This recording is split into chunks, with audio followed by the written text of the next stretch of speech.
Kentville is a wonderful community located in the Annapolis Valley, and one of the things that we look forward to every single fall is the Pumpkin People Festival.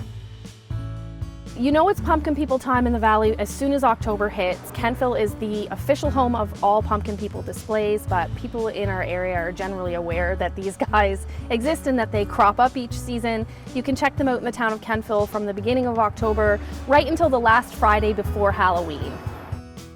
So the Pumpkin People Festival has been happening in Kentville since the early 90s. It was a festival started up by a group of artists who were trying to find a way to bring a little bit more art and culture to the Kentville community.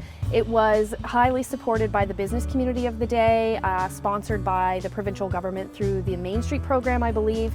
And over time, it just grew into what it is now. So from humble beginnings with volunteers and artists all coming together, eventually over time the town realized what a draw it was from a tourism perspective and decided to take over the operations when the original group was kind of struggling to find the appropriate resources to continue. So now it's a town of Kentville run and operated festival. We put out a total of 300 different Pumpkin People characters across 12 different displays in town.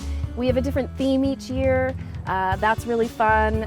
We've done all kinds of different themes over the years. This year's theme is Dino Discovery because the Pumpkin People love dinosaurs. They also love to learn. So they get up to all kinds of silly antics displayed in many different ways in our different displays created by our pumpkin person team. Hello, I'm Gerald Little. I am the Town of Kentville Pumpkin person, which I have been doing now for 21 years. The town had called me because they were looking for an artist, someone that could be a little creative with the Pumpkin People. So hence I arrived in the year 2000. Starting on the Pumpkin People again, the actual building, of course it consists of corn stalks, straw, clothes. So when I go to put them out, I usually have a long stick that I put down through the pumpkin person and put it into the ground. And then on top of that, of course, I place the head. In the run of the month that the pumpkin people are out, I normally go through anywhere from 900 to 1,000 pumpkins. And the expressions I always change. You can't, to me, not all the pumpkin people are happy. Sometimes pumpkin people express themselves in very silly ways, in very passionate ways.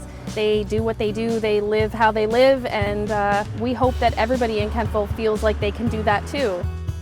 Pumpkin people just are who they are and they love life, and that's what we hope everybody feels when they come see them. The other great thing about the Pumpkin People Festival is that there's no assigned way to experience it. If you are someone who likes to travel alone and experience things solo, you can absolutely do that and have a great time. If you're somebody who likes to travel around as part of a crew and do things together, the opportunity for that is also there. So we love Pumpkin People because anybody can come and check it out on their own time, on their own speed, with their own situation in mind, and we hope that a lot of people will do that. Cool, they've got a dinosaur in the engine! They've got a dinosaur in the engine! No way. It's a Bronco! See right there? Come on, we can go up at the hill! If you're in the town of Kentville, you're most welcome to drop in and see my work. Every year it's a different theme, so if you see it one year, it's definitely going to be something totally different again next year. Sometimes it can be quite hard, but when you actually get out and see the little kids' faces, it makes it all worthwhile.